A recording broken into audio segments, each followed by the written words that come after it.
తులారాశి వారికి ఈ వారం చాలా అనుకూలంగా ఉంది. వృత్తి వ్యాపార పరంగా మంచి లాభసాటిగా ఉంటుంది. ఖర్చులు అదుపులో ఉంటాయి. స్థిరాస్తులకు సంబంధించిన వ్యవహారాలు సానుకూలపడుతుంది. భవిష్యత్తు మీద ఒక ఆశ అనేది ఏర్పడుతుంది. సాధ్యమైనంత వరకు కొన్ని అప్పులు తీర్చగలుగుతారు. లోన్లకి దూరంగా ఉండడం చెప్పదగినది. కొత్త రుణాలు చేయకుండా ఉన్న వ్యాపారం ప్రారంభించడం చెప్పదగిన సూచన. అదేవిధంగా ఉద్యోగంలో మంచి అవకాశాలు కలిసి వస్తాయి.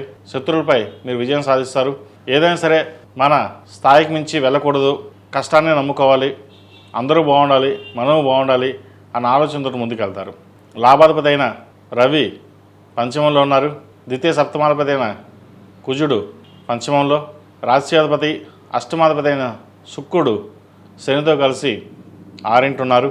తృతీయాధిపతి షష్టమాధిపతి అయిన గురువు భాగ్యంలో ఉన్నారు. భాగ్యంలో కొంతవరకు అనుకూలంగానే ఉంది.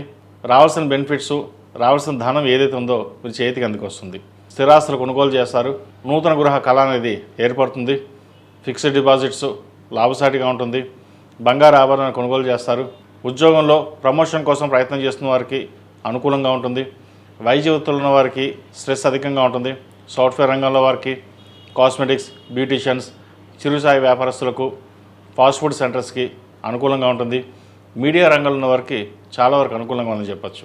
సంతానం సంబంధించిన వ్యవహారాలు, సంతానం కోసం ప్రయత్నం చేస్తున్న వారికి కొంత ఇబ్బందికరమైన వాతావరణం ఉంటుంది. అయితే సంతానం కన్సీవ్ అయ్యి విషయంలో కొన్ని జాగ్రత్తలు వహించాలి. కన్సీవ్ అయిన తర్వాత కొంత ఆరోగ్యపరమైన ఇబ్బందులు ఉండే అవకాశం గోచరిస్తుంది. అదేవిధంగా వివాహ సంబంధించిన వ్యవహారాలు మంచి సంబంధం కుదురుతుంది. ఎప్పటి నుంచో దగ్గర దాకా వచ్చి సంబంధం చెడిపోయిందనుకోకుండా మంచి సంబంధం కుదిరిందనే భావన ఏర్పడుతుంది.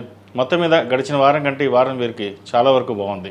ఈ రాశిలో మించిన విద్యార్థులు చదువు మీద ఎక్కువ శ్రద్ధ పెట్టడం చెప్పదగినది. ఫ్రెండ్ సర్కిల్స్కి దూరంగా ఉండడం, సోషల్ మీడియాకి, మొబైల్స్కి దూరంగా ఉండడం చెప్పదగినది. పరీక్షా సమయం కాబట్టి చదువు మీద ఎక్కువ దృష్టి పెట్టినట్లయితే భవిష్యత్తు బాగుంటుంది.